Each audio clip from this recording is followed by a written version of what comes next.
Today I'm going to be engraving some of these boards that were provided by a customer. They are going to be baseball plaque gifts for the coaches, and they had reached out and asked me to engrave these. And I'm going to show you, I'm going to use two different machines today. I'm going to use my xTool P2S, and then I'm also going to use my xTool F1 Ultra. So let's get started. So I am testing the placement here on the P2S for this outer large outline. And then I'm going to move over to the Ultra to finish up my engraving.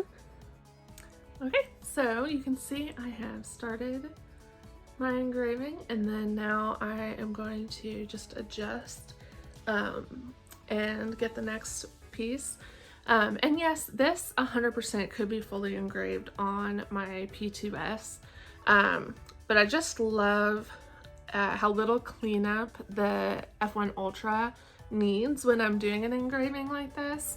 On my P2S, I would either mask the whole thing, or I would probably end up running on lower power, and so I like the dark engrave that I'm getting without needing to do a whole lot of cleanup. This will need some cleanup, of course, but that's why I'm doing this part on my F1 Ultra.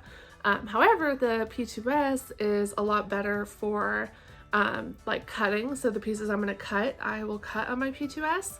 And then also that initial outline that I did on it, like this piece, I wouldn't be able to do that in one section on the Ultra.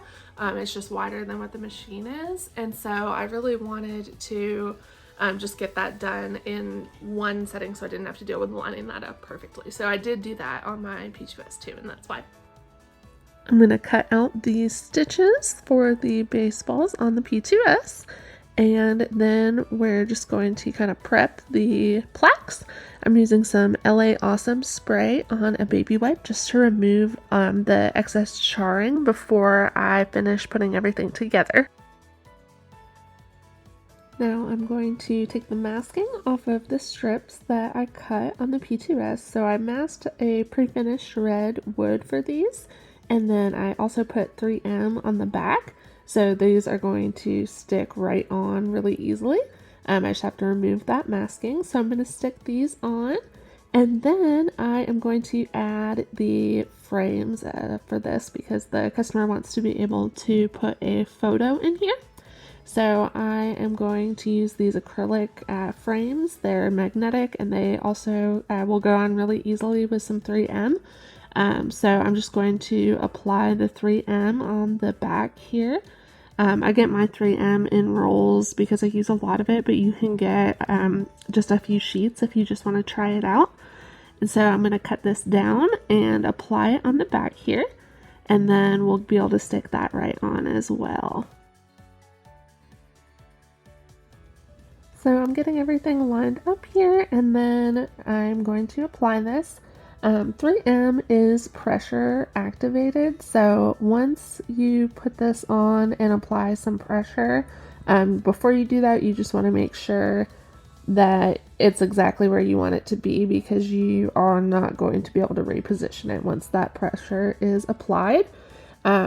So I'm doing that with both the frame and the baseball stitching on here as well.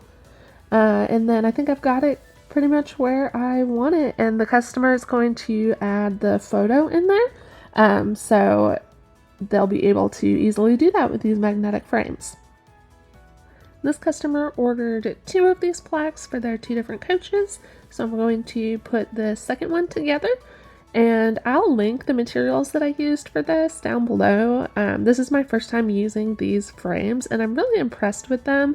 I feel like I'm going to be able to do a lot of things with these, so I'll link them below. If you try them, let me know what you try them on.